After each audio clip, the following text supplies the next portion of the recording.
Pet All the Dogs collection is now available. The link is in the description below.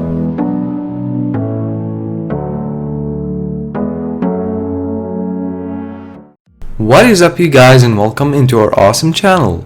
Before we start, make sure to subscribe to see our daily entertaining videos and make sure to hit the notification button to stay tuned.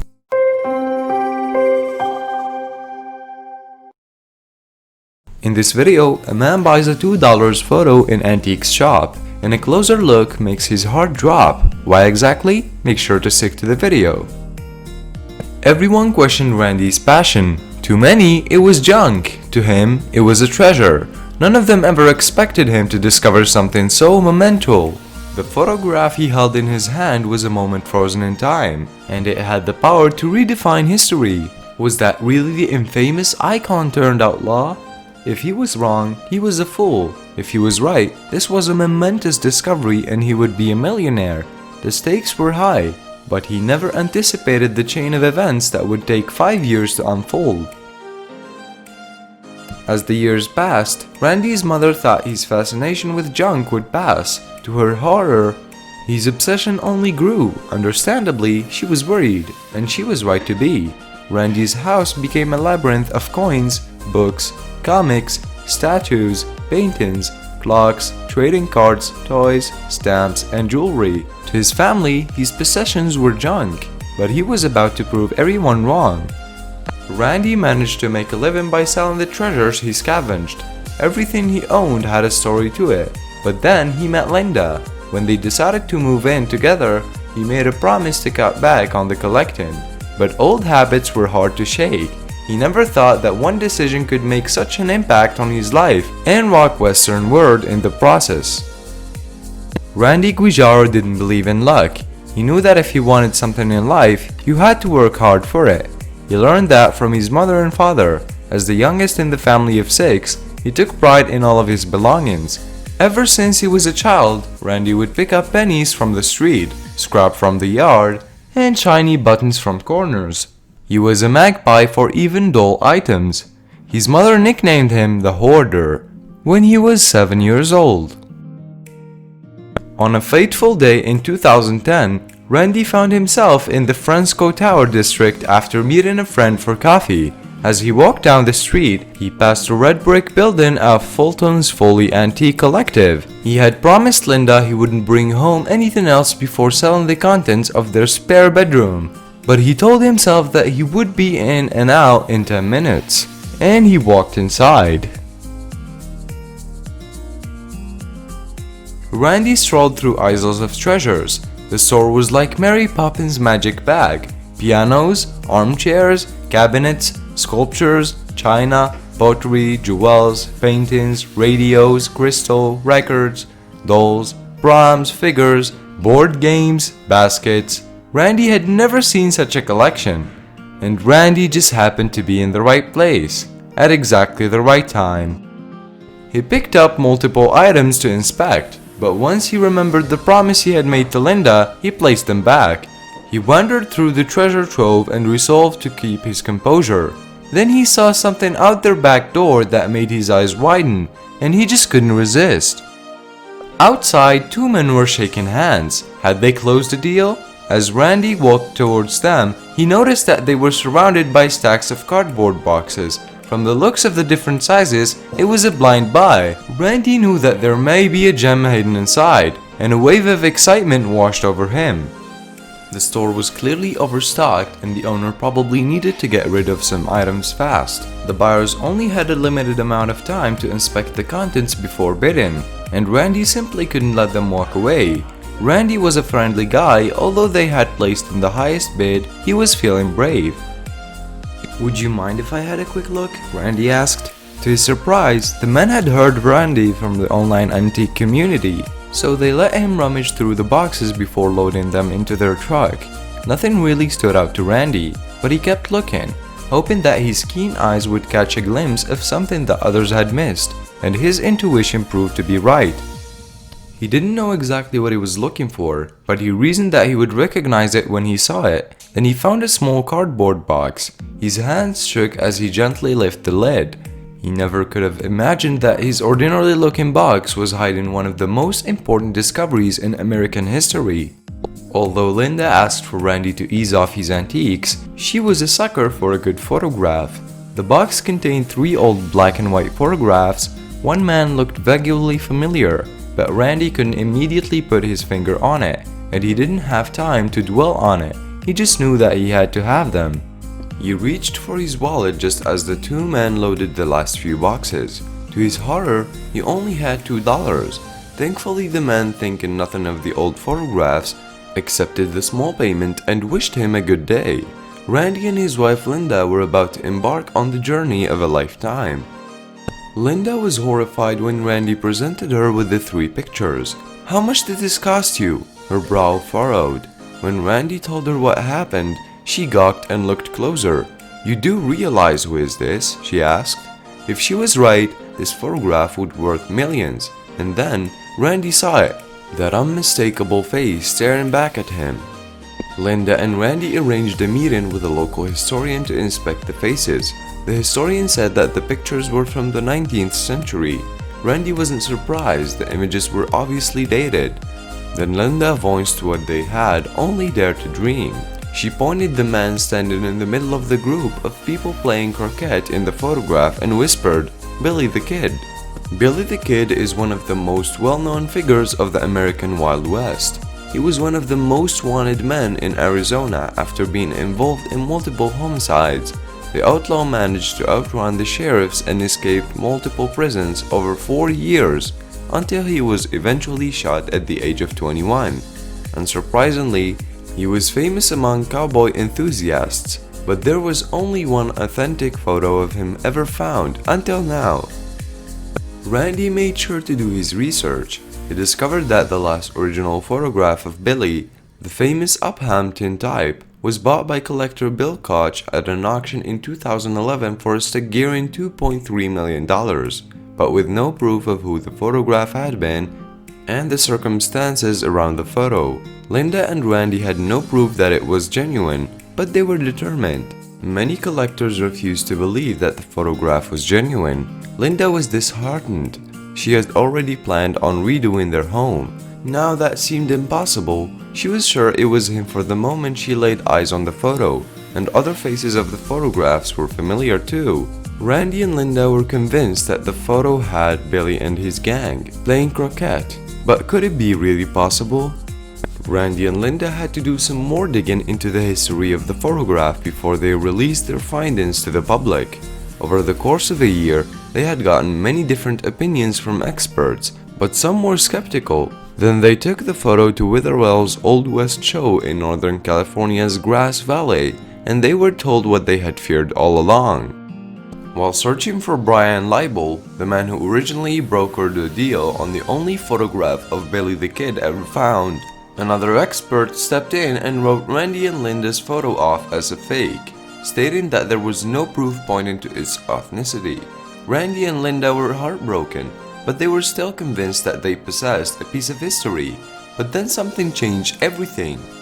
Linda and Randy's photograph had captured the attention of Jeff Aiello, local film and TV producer, and he was intrigued. What if this photo was in fact genuine and had passed under the radar of the experts? He knew that the 2 experts in the field who had examined it had only given it a passing glance before hastily labeling it as fraud. Still, there was a glimmer of hope. What if they were all wrong? "I told Randy to let me have the picture. My wife Jill is a fantastic researcher," Aiello said. "We did photo overlays and all kinds of fancy computer stuff and dove into the history. After a month, we were both confident that was a photo of Billy and the 4 of the regulators, and now they had to prove it to the world." National Geographic took on the $1 million project with Aiello at the helm. The funds enabled him to conduct further research to prove that the photograph was genuine, and land Kevin Costner as the narrator of the 2-hour special. Aiello placed Randy's fight against the corrupt process of authenticating historic material at the fore. Randy and Linda had almost given up hope, but by the end of the shooting, even Costner believed. The 2-hour National Geographic documentary, Billy the Kid, New Evidence, used facial recognition on Randy's photograph against the existing images of Billy the Kid at the regulators. All were at least 70% match. The producer of the croquette set scene in the photograph was also traced to give experts a reference that enabled them to establish the heights of the people in the photo, but they still needed more evidence. Randy and Linda set out to visit all the known landmarks associated with Billy the Kid. One of the figures in the photograph had been identified as Sally Chisholm. With an 80% match on facial recognition software, then they found the breakthrough they had all been waiting for, written in Sally Chisholm's diary. Randy and Linda had now traveled 10,000 miles over 4 states to prove that their find was genuine. With money running out quickly, they prayed that their last stop would be in New Mexico. All clues pointed to Tunsla's ranch. There was evidence in Sally Chisholm's diary that she, the regulators, and Billy the Kid himself had gathered there. But would this be the end of Randy and Linda's journey? Randy stared in disbelief at the familiar landscape. All his hopes and dreams lay there. On his tract of land, he believed with all of his heart that Billy the Kid had been there. And now he was vindicated. He could almost see the ghostly figures standing there, framed by the rolling hills. With the help of geographic mapping, the exact location where the photo was shot was finally found. Randy and Linda, feeling like they have finally won the battle, returned to California, but they were wrong. Linda and Randy went to see Don Kagan, authenticator and seller of Kagan's Ink. But even after all evidences were presented, Kagan still had doubts. The biggest cause for suspicion was that Billy the Kid and his cohorts were playing croquet. Randy explained how the croquette set belonged to Henry Tunstall, who was English. It all made sense, but why could nobody else see it? This is a journey I never expected to take, but the truth doesn't always matter, and I can't figure out why, Randy said. Defeated, they had spent almost all of their life savings and 5 years of their lives pursuing the ghost of Billy the Kid, but he remained elusive, a mysterious fleeting figure.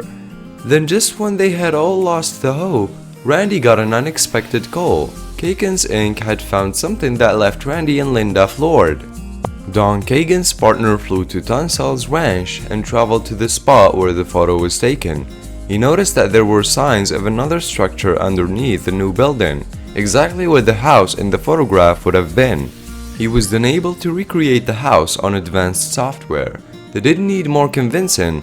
They set the base price at $5 million for the photo. Linda couldn't believe their hard work had finally paid off, but this wasn't the first case of a hidden treasure. Shows like American Pickers and the Antique Roadshow have managed to turn dusty junk into thousands in cash. The viewers for these shows range from young to old, enticing the widest age demographic imaginable. Everyone loves a good bargain, but a large fortune hidden in the form of your grandmother's vase is everyone's dream, so the internet couldn't get enough of Randy's story. Understandably, Randy's discovery went viral before he caught the attention of National Geographic. The entire world is now keeping an eye out for any hidden gems that could later gain them a small fortune. But Randy has spent years researching to get to his level of expertise, and not everyone would be so lucky to buy pictures for $2 that were worth $5 million. But there is one question left to his story. I hope this prompts others out there to look into trucks and attics, Randy shared, because there are so many lost treasures out there.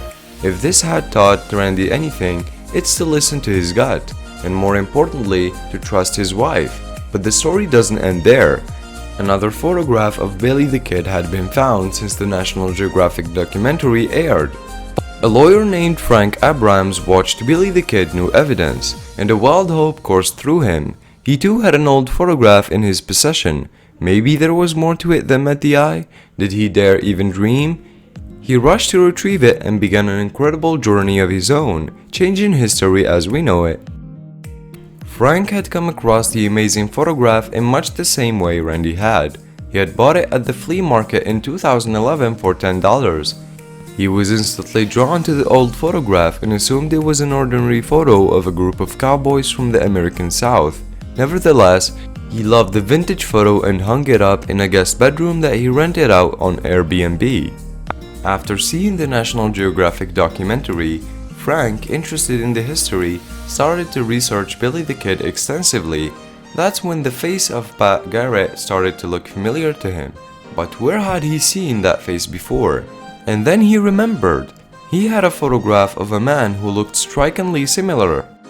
But that was not the only familiar face in the old tintype photograph. There was another man sitting to the right who looked eerily similar to Billy the Kid. Frank was dumbfounded. Could it really be?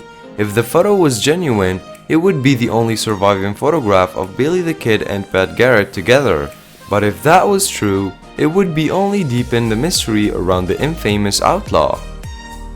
Frank called in the experts to identify the photo, and after months of analysis, they confirmed what Frank had hoped. The photo was authentic. They had run it through facial recognition technology and had managed to identify the men in the photograph and had established a date, August 2nd in 1880, as well as a signature on Pat Garrett's lapel. But what did this new information mean for the known history of Billy the Kid? The photo's date of August 2nd, 1880 would mean that it was taken before Billy's arrest and escape from the Lincoln County Courthouse, and his notorious murder of deputy. So this raises an important question. Why was Pat Garrett posing with the infamous outlaw just months before he hunted and eventually gunned Billy down? As an avid history enthusiast, Frank is determined to find out the strange circumstances behind the photo. Meanwhile, the old photo has been estimated to be of at least the double value of Randy's photo, as it is the only one ever found to contain both Pat Garrett and Billy the Kid. But will Frank ever part with his precious piece of history? It's incredible. 5 trips across the country. Forensic experts, professors have looked at it, others have looked at it. I'm ecstatic. I feel like one of the luckiest people in the world. To find this is a privilege, Frank said in an interview. But there is only one question on everyone's mind. People ask me all the time, what do you think it's worth? And I won't put a price on it. Quite frankly, it's priceless, Frank said, and that is indisputable. If the photo has been dated correctly, it could change what we know about American history. So guys, make sure to leave us your comments on the tips that Gene gave, and make sure to leave us a like if you enjoyed the video, and peace out.